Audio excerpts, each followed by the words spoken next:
An eye for an eye, a tooth for a tooth, this ancient formula of revenge still lives in our consciousness. But what is revenge really? Cold calculation or a flame burning from within? Just retribution or a dangerous poison capable of poisoning the soul? Revenge is an illusion of justice that does not bring true satisfaction. Revenge only corrodes us from the inside, poisons the soul with anger and resentment, destroying our own life. Help this channel grow. Like the video, try the new hype feature, leave a comment, and subscribe for more stories.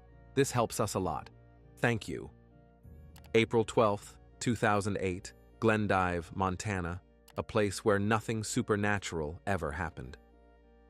It was an ordinary Saturday morning. The quiet town with its deserted streets hadn't woken up yet. Only a few early birds were heading to the diner for a cup of coffee. The air was filled with freshness and calm, but it wasn't calm everywhere. Somewhere in the modest residential complex Ponderosa, 14-year-old Mariah Larson woke up with an anxious feeling that something was wrong. The night before, her mom Susie had gone to a friend's place. She was supposed to return at night, but the house was unusually quiet. The girl lay there for a while longer, listening to the silence. She reassured herself that her mom might have stayed overnight at her friend's or just gotten delayed somewhere.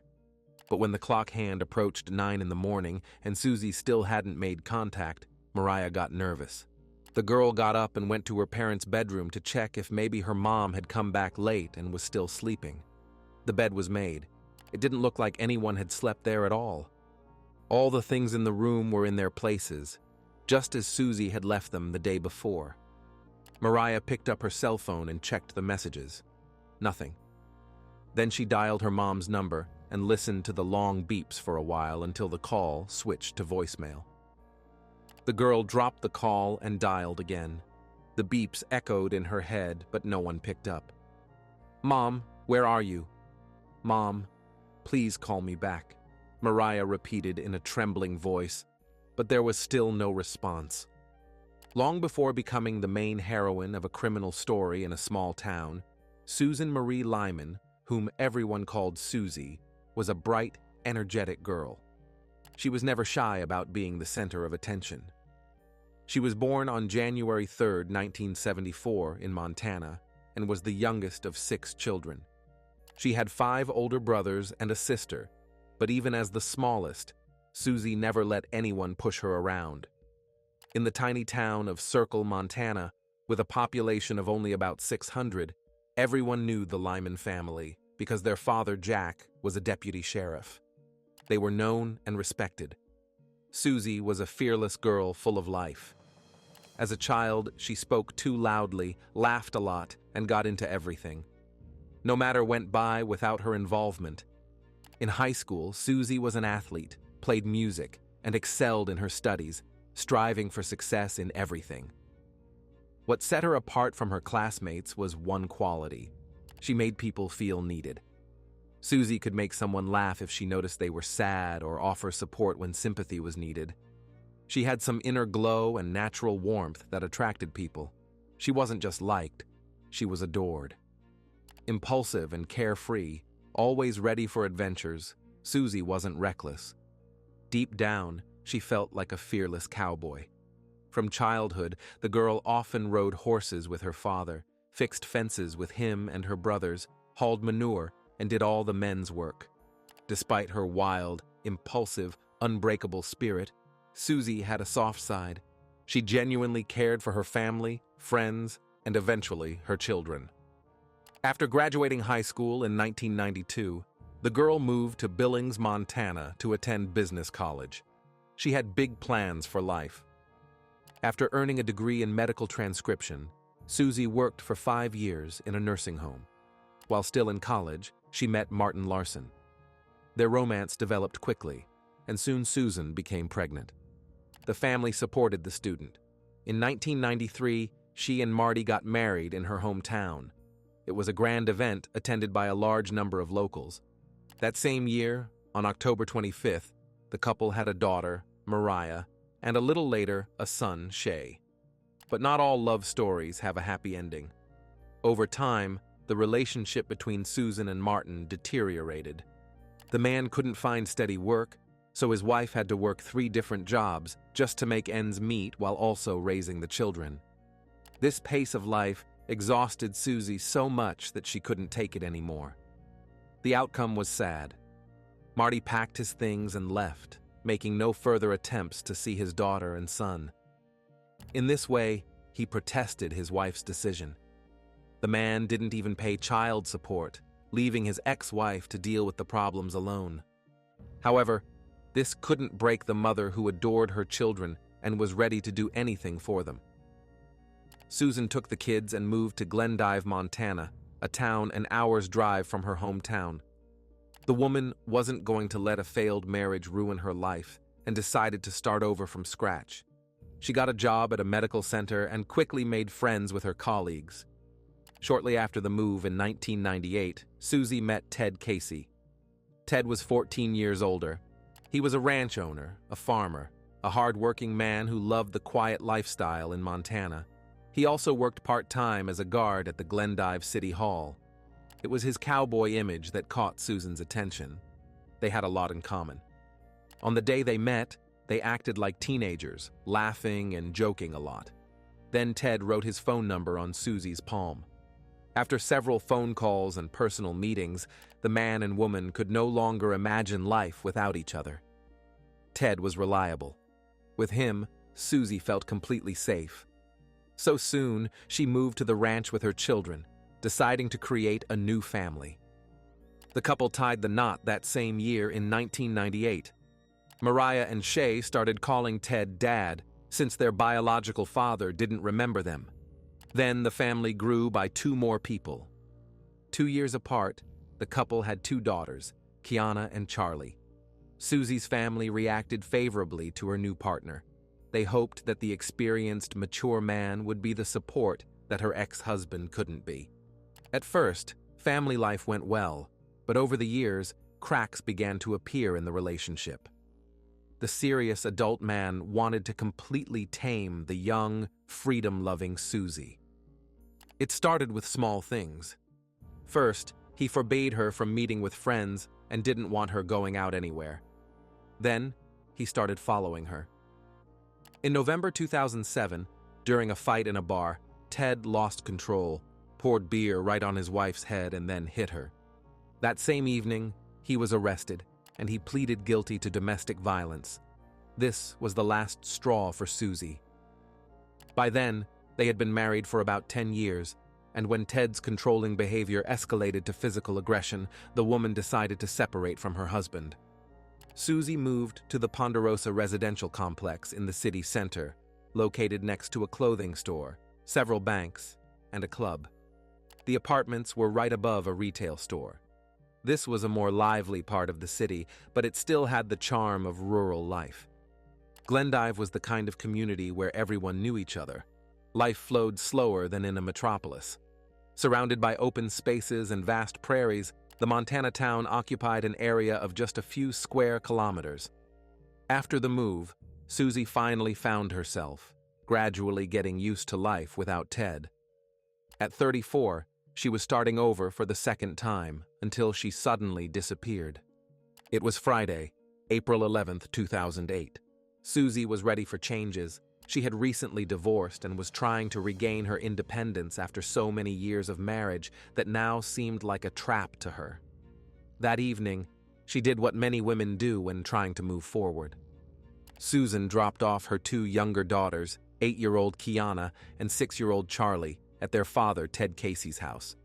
Then she dressed up, put on makeup, did her hair, and went to visit a friend. The woman had no idea that this night would be her last. Her 2 older children, 14-year-old Mariah and 12-year-old Shay, stayed home. Susie knew they were responsible and could take care of themselves, so everything would be fine at home. That evening, she wanted to dedicate to herself. Her plans included meeting with her friend and colleague at the medical center, Linda. Linda had just finished a course of chemotherapy and wanted to celebrate the occasion. Yes, we wanted to sit at home, have a little drink, laugh, and just forget about the stress for a while. But Susie's phone wouldn't stop ringing. She kept getting distracted by calls and explaining something to someone. First, it was Ted Casey. It's unknown what he wanted. Maybe some questions about the kids, or the man still hadn't come to terms with his wife's departure and wanted to know where she was. One thing is known, Ted was incredibly persistent.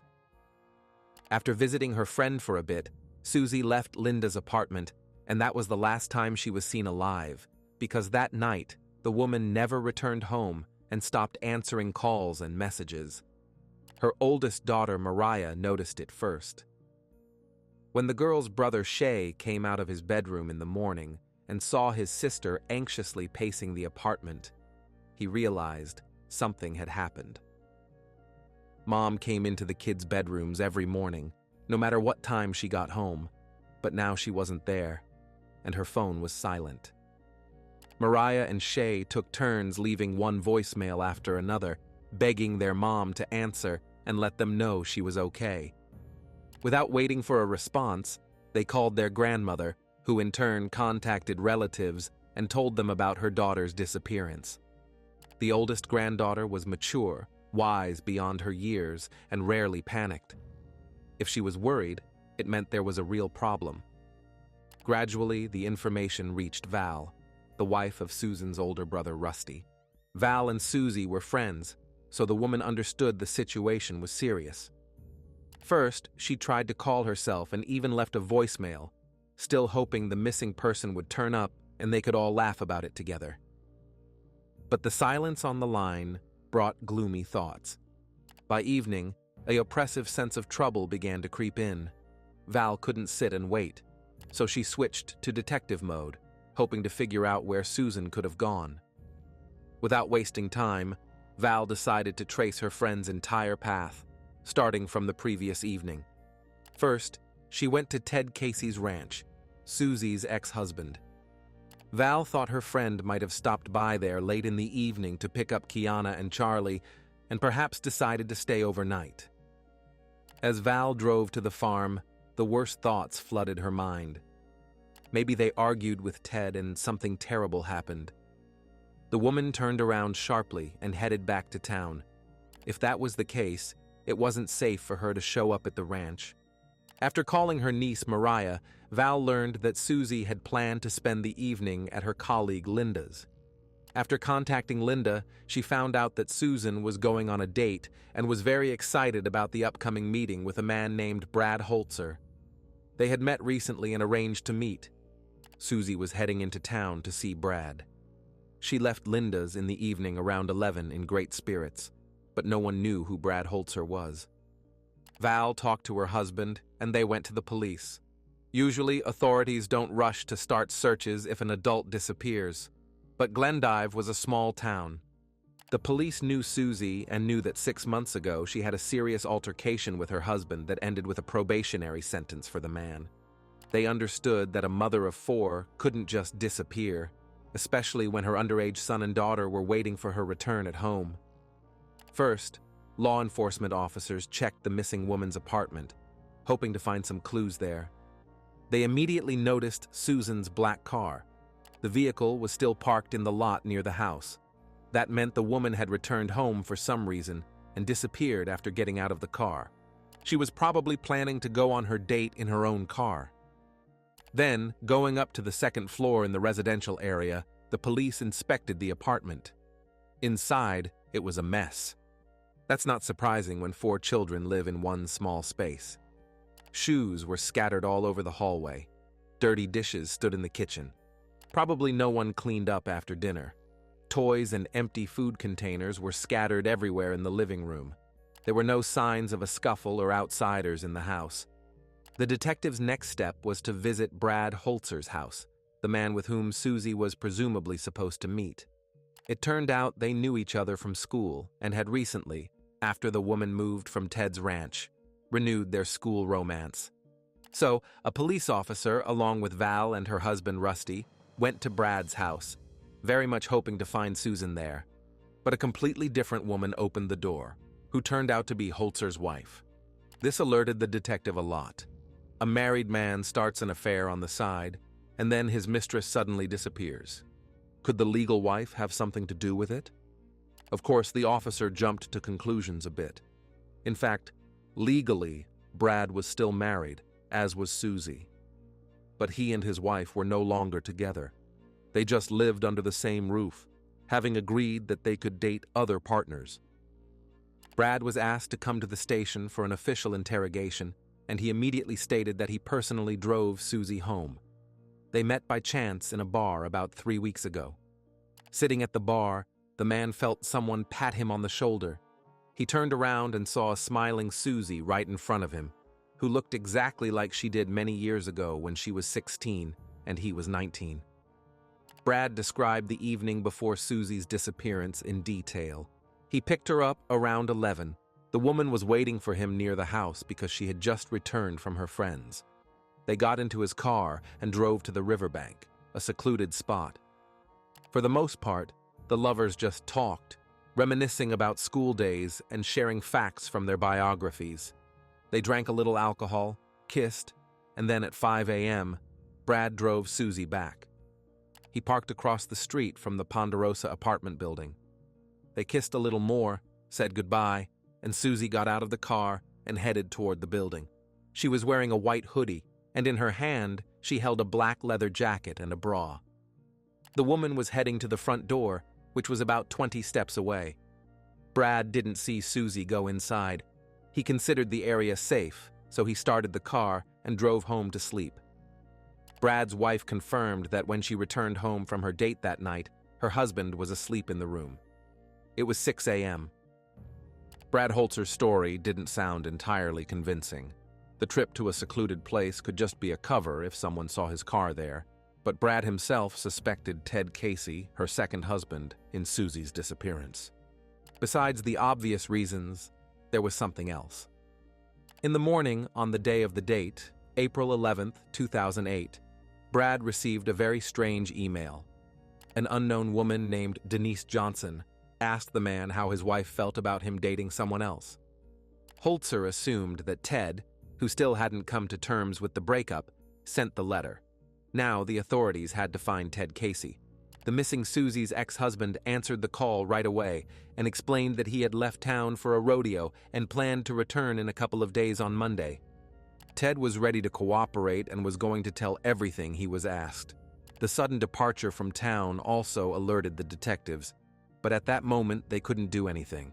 So the investigators returned to Susie's apartment and decided to inspect the perimeter. This did give them some leads. The Ponderosa apartments, where Susie rented with her children, were in a brick building with an alley on the left and behind. Under the apartment windows was loose dirt where shoe prints were imprinted. A little further, where the trash bins were, the police found a few more prints with the same sole pattern. It seemed like someone was walking around the house waiting for someone. Maybe it was somehow connected to Susie. Behind the building, on the gravel parking lot, drag marks were noticed.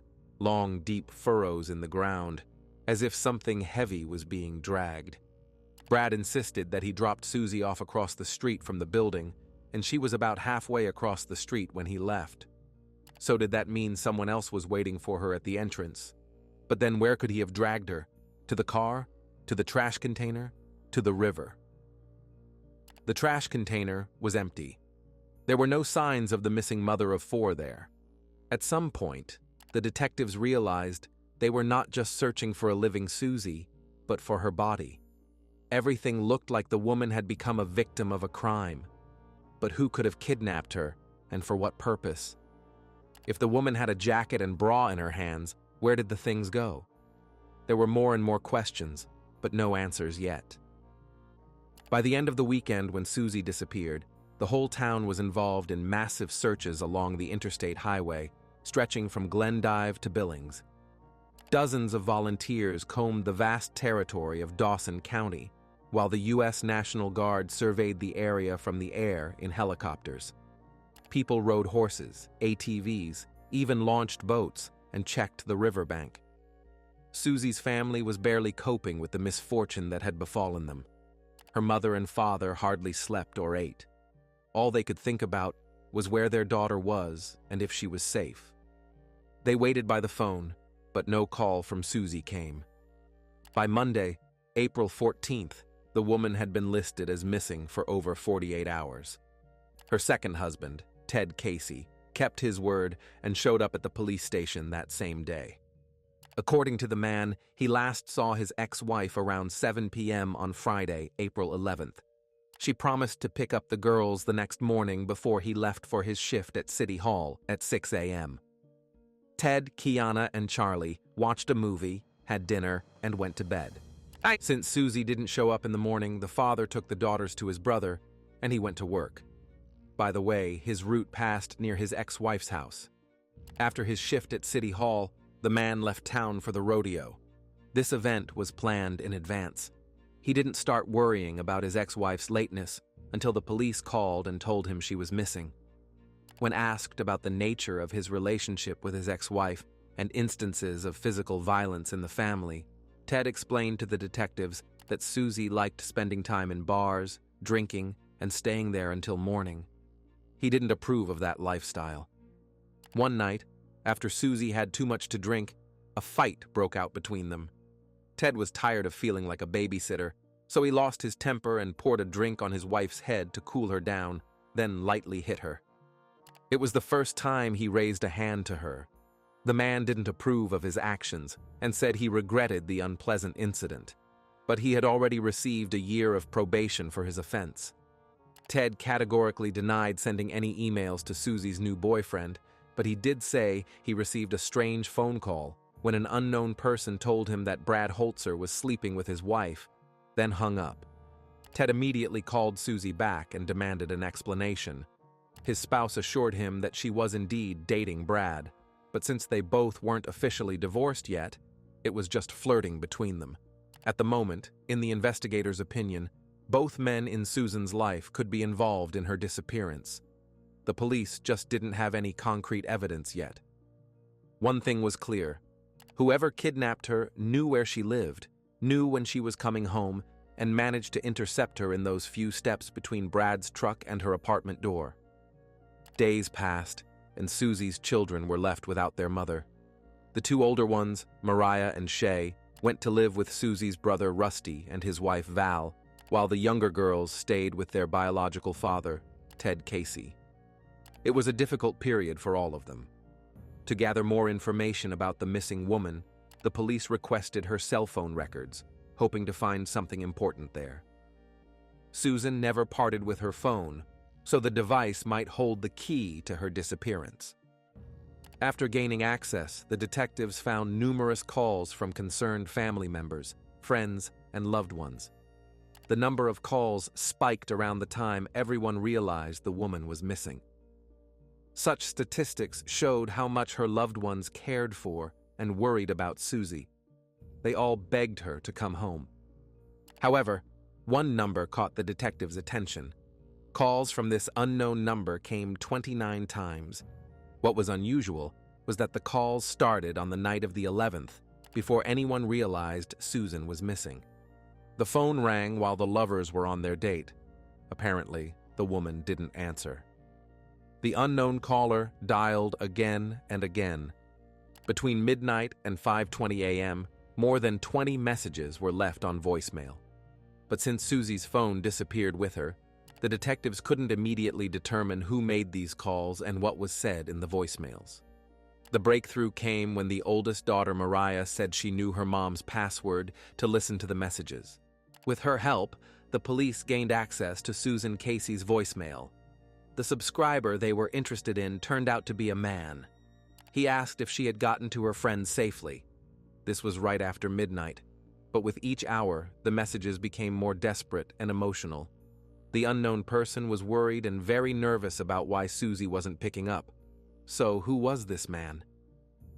The investigators didn't have to search long because Mariah recognized the voice of her biological father, Marty Larson, Susie's first husband.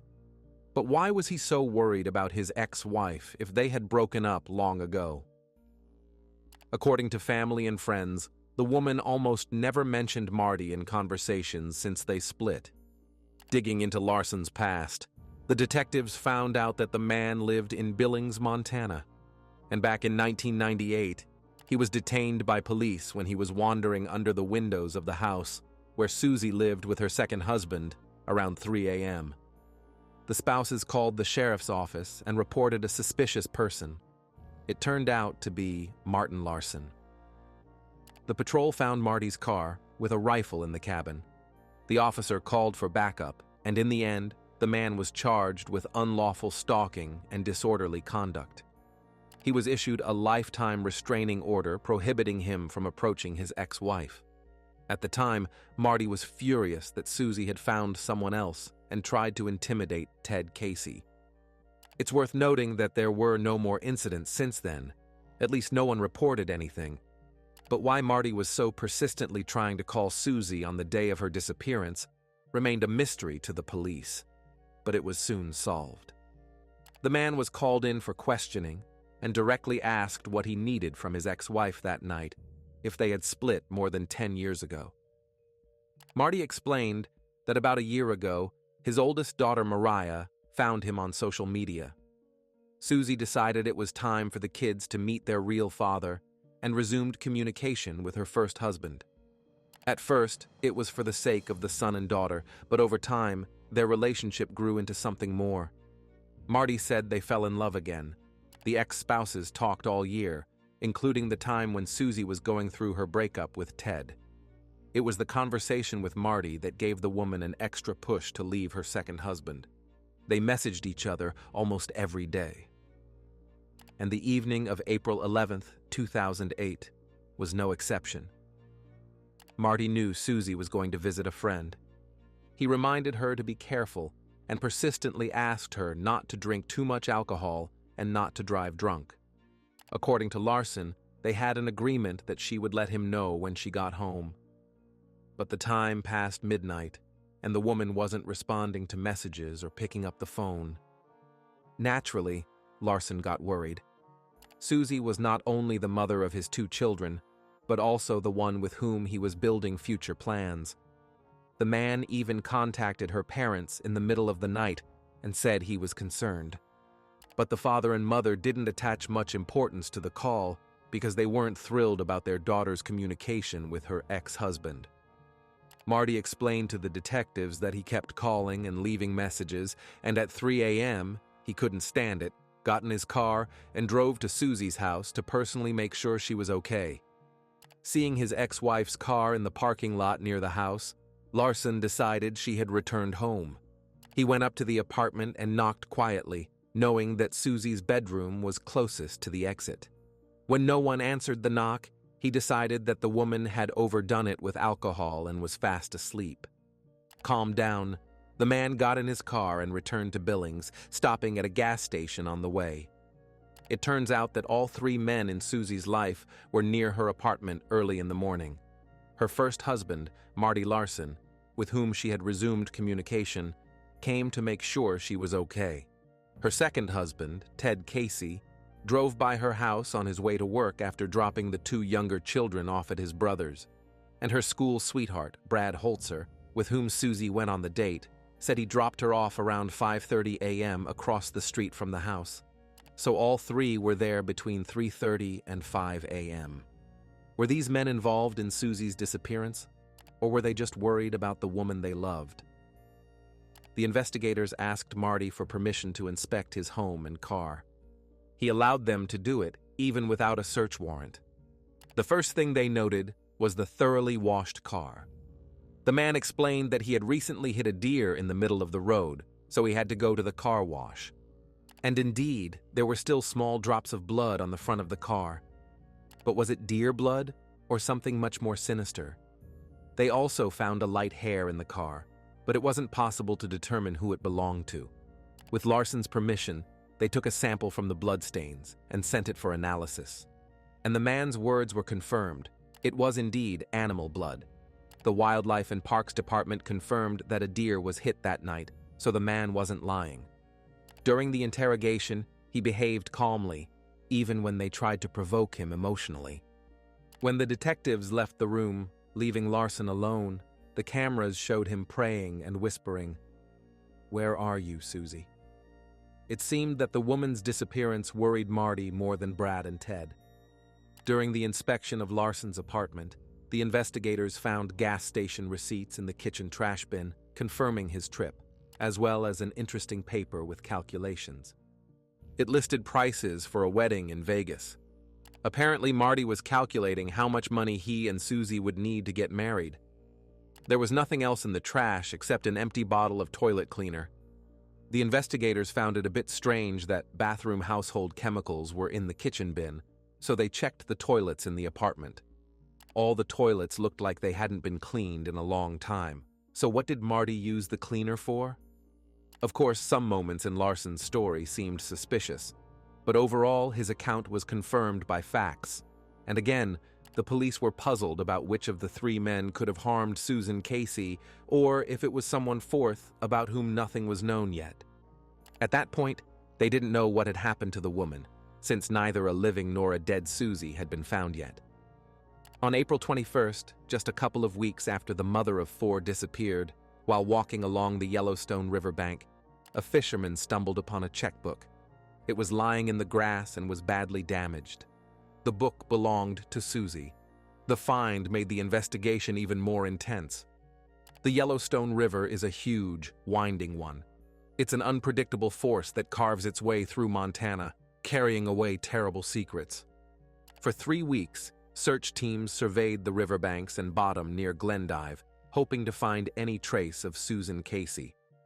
Some people at that time still hoped the woman might be injured but alive. However, on May 6th, almost a month after the searches, all their hopes were dashed. That day, a scientist and wildlife researcher got into his boat and headed down the Yellowstone River to take water samples and deliver them to the lab. But instead, he discovered something else. Not far from the dock, about 45 kilometers from Glendive, a lifeless body was floating in the water. It was Susie. The autopsy showed that the cause of the woman's death was strangulation. Her hyoid bone was broken. This meant she was strangled with bare hands. There was no water in her lungs. Therefore, Susan was dead when her body was dumped in the water. The disappearance investigation turned into a search for the criminal who took the woman's life. The detectives requested footage from surveillance cameras on buildings located near Susie's house. The quality of the recordings left much to be desired. Plus, it was night. Nevertheless, experts were able to confirm that the new boyfriend, Brad Holzer, did drive Susan home, after which he left. Then, sometime later, Ted Casey's car appeared on the cameras, heading to work at City Hall. The car drove past the house without stopping. This meant both men were telling the truth. They weren't involved in the disappearance. But Marty Larson wasn't entirely accurate about the time he left Glendive. Apparently, Susie's first husband was still near her house when she returned from the date and saw his ex-wife kissing another man. He left only after Brad dropped off Susie. So he could very well have attacked the woman, dragged her into the alley, and taken her life. The police checked the gas station receipts and compared them to the surveillance camera recordings. It turned out that Marty was at the gas station at 8:30 a.m., so he had enough time to dispose of the body. And the place where the deceased was found in the river was on the way to Billings. The farewell ceremony for Susan Casey was held on Sunday, May 11th, at Zion Lutheran Church. The next day, May 12th, she was buried in the cemetery in her hometown. The detectives worked tirelessly on investigating the case, but to press charges, they needed forensic evidence, which they didn't have. Marty Larson moved to Arizona, and the police had no way to detain him, although they were sure that it was the first husband who was involved in Susan Casey's disappearance. A year later, the case still remained unsolved. Unfortunately for Susie's family, this turned into another tragedy. One of her brothers, named Rusty, couldn't forgive himself for not being able to protect his sister. The man began making plans to get even with Marty because he was convinced that it was Larson who was responsible for Susie's death.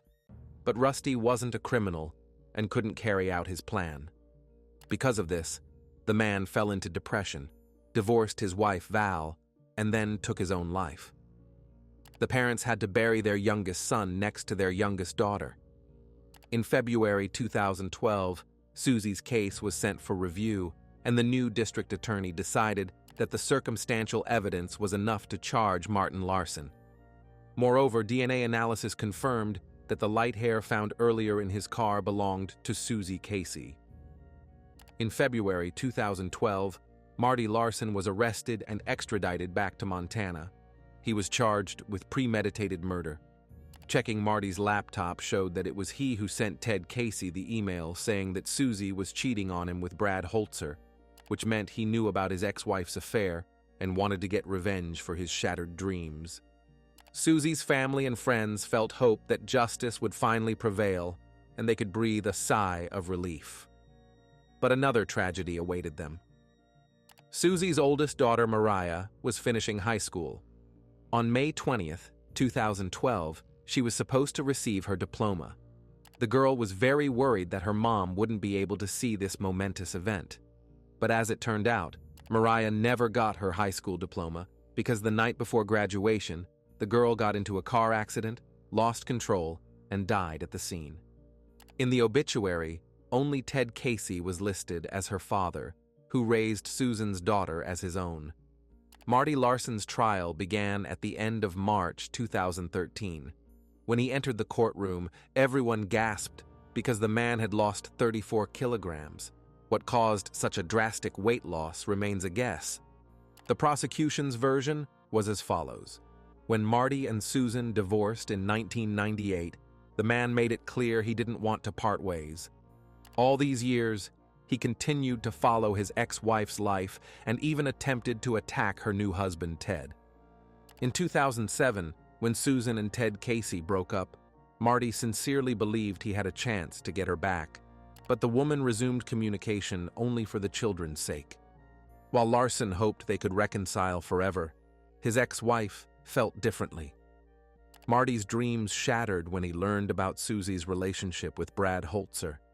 The man flew into a rage and began sending numerous anonymous messages and aggressive emails, wanting to destroy this romance. Ambushing the woman near her house when she returned from the date, Marty attacked her and in a fit of jealousy strangled her right near the house, then dragged the body to his van and dumped it in the river on the way home. He thought the crime would go unpunished, but the Yellowstone River returned Susie. Marty Larson was found guilty and sentenced to 110 years in prison. He will have to serve 3 decades before he can apply for parole. Marty never came to terms with the fact that Susie wanted to be happy without him. In his twisted mind, he decided that if she couldn't belong to him, no one else would have her either. The man didn't care about the children left without a mother or the grief he caused the family. At that moment, it was important for him to get revenge for his shattered dreams. Only the man didn't think that his dreams would also fly into the abyss. An eye for an eye, a tooth for a tooth. This ancient formula of revenge still lives in our consciousness. But what is revenge really? Cold calculation or a flame burning from within? Just retribution or a dangerous poison capable of poisoning the soul? Revenge is an illusion of justice that does not bring true satisfaction. Revenge only corrodes us from the inside, poisons the soul with anger and resentment, destroying our own life. If you have finished watching, you are a real fan of true crime. Subscribe to the channel, turn on the bell notifications, and put the like. See you in the next video.